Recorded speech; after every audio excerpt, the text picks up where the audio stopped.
There's a few reasons. I think some are pretty understandable. So a professor that's you can't replace a professor with a robot that teaches Chaucer yet, unfortunately.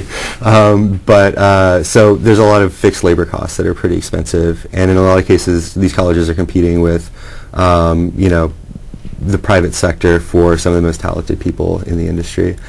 Some other reasons aren't as understandable. So the U.S. News and World Report puts out rankings every year of colleges, and unfortunately a lot of college administrators take this as the yardstick of how well they're doing.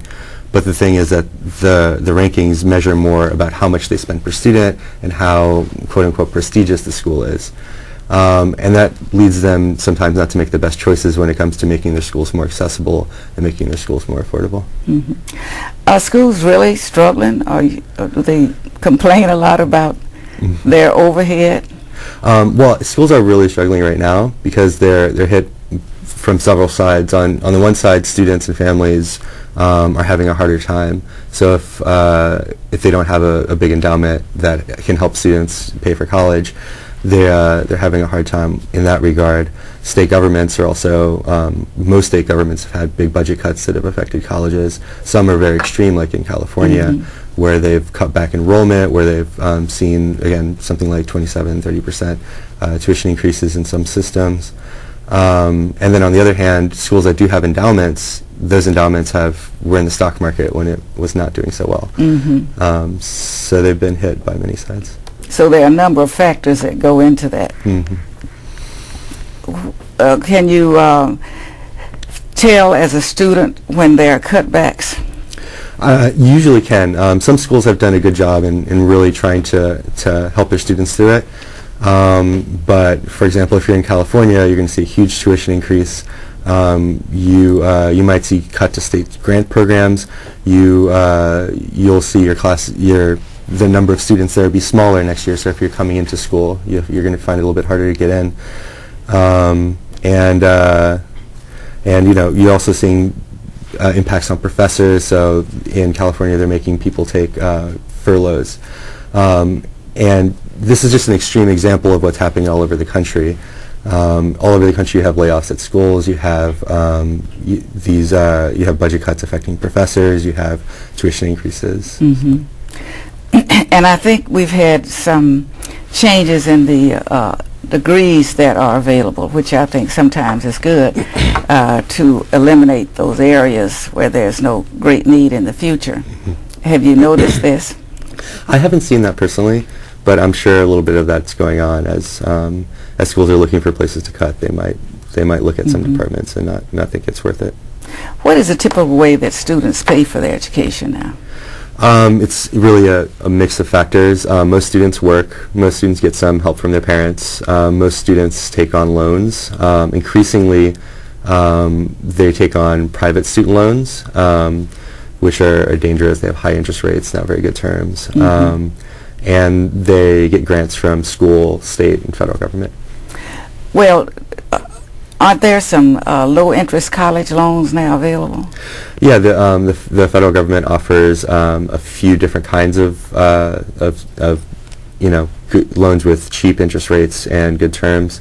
There's the subsidized and unsubsidized Stafford loans, and the difference there is that everyone, regardless of income or anything else, is eligible for unsubsidized Stafford loans, and that basically means that the interest still accrues during college, but you have a fixed low interest rate, and then you have protections like income-based repayment when you get out. The unsubsidized one is the same, except that the government will pay off your interest while you're in school.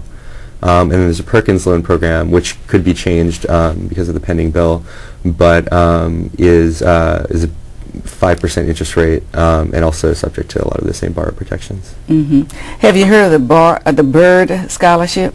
I don't think so, actually. You know, I ask a lot of college-age young people in Texas about that Bird Scholarship. I've even written to the Board of Higher Education to ask information. It's very secret. I've not been able to get information, although it's federally financed. But it seems to be a scholarship that is not well known, and it's not promoted. It's funded from here. It's named for Senator Byrd, who has been in the Senate a very long time. And but I'm going to still see if I can't get information concerning it. I think if it's a public scholarship, everybody should know about it. Maybe they can't qualify, whatever the requirements are, but they should know about it. And I have not found any students that actually know about the Byrd Scholarship. And it's very important now for young people to learn about what's available to them, so that they won't have to drop out or have to work so many hours that they can't keep their studies up. Right. It's walking backwards when that has to happen. And so that's I know that many of the students graduate walking right into a big debt. And I think that's getting to be commonplace now. And we have a program here that if they work for the federal government, we can help to pay some of that loan back. And that's one of the things that attract young people to government jobs. And I know that I enjoy taking that opportunity to help young people to get that loan paid, because it's always going to be hanging in their face until it's done. And so what is the average debt you think students graduate with? The average student debt level right now is about $23,000, and that's very high. It's high enough where some studies have been done that show that borrowers are delaying marriage, they're delaying buying a house, buying a car, all of these major life decisions because of their student loan debt. And many students pay tuition with credit cards, which is another big debt. Yeah, and that's a bad idea for the record. Yes, it is. The interest on credit cards is just out of control. Hopefully we'll get a little bit better control when we get the Person's Bill of Rights for credit cards, whatever the name of that legislation, but it's about to be implemented. And because I think that the credit card companies have just gone through the ceiling. And so I know that young people graduating and moving into adult responsibilities have a little bit of difficulty paying those loans back.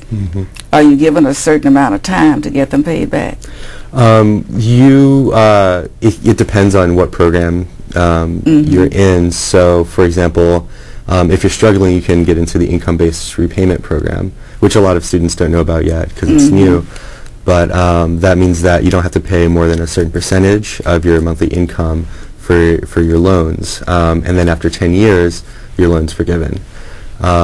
So that's a great program that people should really know about. And like you said, there's also public service loan forgiveness programs as well. So after 10 years of public service in government or a nonprofit or other, you can be a firefighter, a policeman, anything like that, your loans are forgiven, which is also a really great program.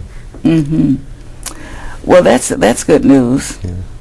I know that there are a number of grants available, but there are also a lot of students that need them. Have you seen them depleted or experienced any colleague that the loans have depleted by the time they apply? No, I don't think there was a lot of disruptions in the market and some confusion, but not a single student was unable to get a federal student loan because of the recession. Now Congress had to step in order to make sure that loans were available through one of the government programs that give students loans. But everyone was able to get a loan, and Congress is right now considering a bill that would kind of make future disruptions in the market moot when it comes to getting a federal student loan. So when you come out with a loan and you get a job paying like $30,000 a year, how much of that is used to pay off the loan, you think?